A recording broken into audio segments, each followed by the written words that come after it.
Friends అంతా సరదాగా పిక్నిక్కి వెళ్లారు. ప్రకృతితో మమేకమవ్వటం కోసం అడవి బాట పట్టాలనుకున్నారు. స్వచ్ఛమైన గాలిని, సహజసిద్ధంగా ప్యూరిఫై అయ్యే నీటిని చూసి గంతులేశారు. ఆనందంలో మునిగి తేలుతున్న ఆ క్షణాలు వారికి చివరి క్షణాలయ్యాయి. వైద్య విద్యతో ఒకరికి ప్రాణదానం చేయాల్సిన వీరిని మృత్యువు క్షణాల్లో విగత జీవులుగా మార్చేసింది. నిజానికి ప్రకృతి సోయగాలకు అసలైన అందం జలపాతాలే. కొండ కోణంలో నుంచి పొంగిపొర్లుకుంటూ వాగుల్లోకి వచ్చే దృశ్యాలను వీక్షించేవారు కొందరైతే, పచ్చని ప్రకృతి ఒడిలోనుంచి వడివడిగా వస్తున్న ఆ చల్లని జలాల్లో ఈదులాడాలని ఉరకలెత్తేవారు ఇంకొందరు. ఆ తహతహే కొందరిని మృత్యువు తన ఒడిలోకి లాగేసుకుంటోంది.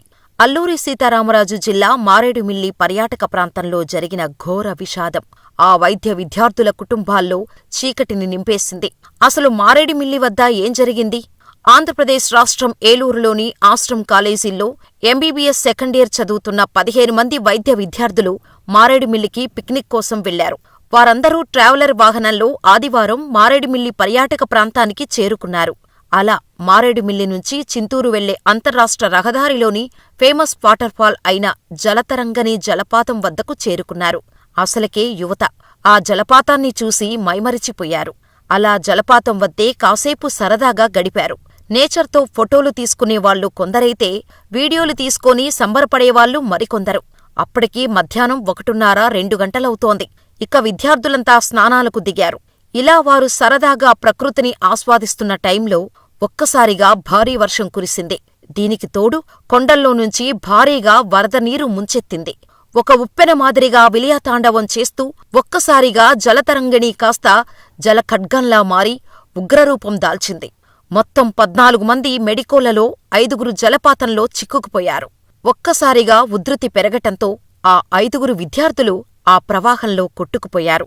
ఇక కొట్టుకుపోయిన వారిలో విజయనగరానికి చెందిన హరిణీప్రియ, గాయత్రి పుష్ప అనే ఇద్దరమ్మాయిలను ఒడిశా నుంచి విహారయాత్రకు వచ్చిన 2 యువకులు కాపాడారు. అనంతరం వారిద్దరినీ రంపచోడవరం ప్రాంతీయ ఆసుపత్రికి తరలించారు. అందులో హరిణీప్రియ పరిస్థితి విషమంగా ఉండటంతో రాజమహేంద్రవరం తరలించారు. చెట్టు కొమ్మ కారణంగా హరిణీప్రియ ప్రాణాలతో బయటపడింది. ఆ వరదలో హరిణీప్రియ కూడా సుమారు 4 కిలోమీటర్ల దూరం కొట్టుకుపోయింది. మారేడుమిల్లి సమీపంలో ఓ చెట్టు కొమ్మకు ఆమె జుత్తు చిక్కుకొని ఉండిపోయింది. అప్పటికే గల్లంతైన వారికోసం గ్రామస్తులు, అగ్నిమాపక సిబ్బంది వెతుకుతుండగా చెట్టుకొమ్మకు జుట్టు చిక్కుకొని ఉన్న హరిణీప్రియ కనిపించింది. ఆమెను రక్షించి వెంటనే రంపచోడవరంలో ఆసుపత్రికి తరలించారు. అక్కడ ప్రాథమిక చికిత్స అనంతరం మెరుగైన వైద్యం కోసం రాజమండ్రిలో ఆసుపత్రికి రిఫర్ చేశారు. ఇక మిగిలిన 3 వరద ప్రవాహంలో కొట్టుకొనిపోయి మృతి చెందారు. హరదీప్, కొసిరెడ్డి సౌమ్య, బి. అమృత అనే 3 విద్యార్థులు మృతి చెందారు. మృతులు 3 22 హరదీప్ ప్రకాశం జిల్లా మార్కాపురానికి చెందిన యువకుడు. అలాగే కొసిరెడ్డి సౌమ్యది విజయనగరం కాగా, బి. అమృత బాపట్ల జిల్లాకు చెందిన యువతి. అమృత మృతదేహం జలతరంగని నుంచి కొట్టుకుపోయి 1వ కాజ్వే దాటిన తర్వాత ఇసుక దిబ్బ వద్ద లభ్యమైంది. ప్రవాహ వేగానికి రాళ్లకు కొట్టుకుపోవటంతో నుదిటిమీద, తలకు తీవ్ర గాయాలయ్యాయి. దీంతో క్షణాల్లోనే మృతి చెందినట్టు భావిస్తున్నారు. అలాగే సౌమ్య మృతదేహం కూడా అదే ప్రాంతంలోని తుప్పల్లో చిక్కుకుపోయింది. సౌమ్యకు తీవ్ర గాయాలు కావటంతో పాటు ముఖం ఛిద్రమైంది. రాళ్ల దెబ్బలకు తగిన గాయాలకే ఆమె కూడా మృతి చెంది ఉండొచ్చని తెలుస్తోంది. జలఖడ్గంలా వచ్చి పడిన ప్రవాహం అరగంటలో వర్షం తగ్గగా కొద్దిసేపటికే కొంత తగ్గుముఖం పట్టింది. ప్రమాదం జరిగిన సమయంలో ప్రవాహం మొదటి కాజ్వే ప్రాంతంలో ఏకంగా 7 అడుగుల పైనే ఉంటుందని చెబుతున్నారు. మళ్లీ సోమవారం మధ్యాహ్నం ఆకస్మికంగా వర్షం కురవటంతో జలతరంగిణి వద్ద ఒక్కసారిగా జలప్రవాహం పెరిగిపోయింది. దాంతో గాలింపు చర్యలను సైతం నిలిపివేయాల్సి వచ్చింది. సాయంత్రం వర్షం తగ్గాక మరొక విద్యార్థి కోసం గాలింపు చర్యలు ముమ్మరం చేశారు. జలతరంగని నుంచి పాములేరు వాగు వరకు సుమారు 4 కిలోమీటర్లు ఉంటుంది. వాగు వంపులు తిరుగుతూ వెళుతోంది.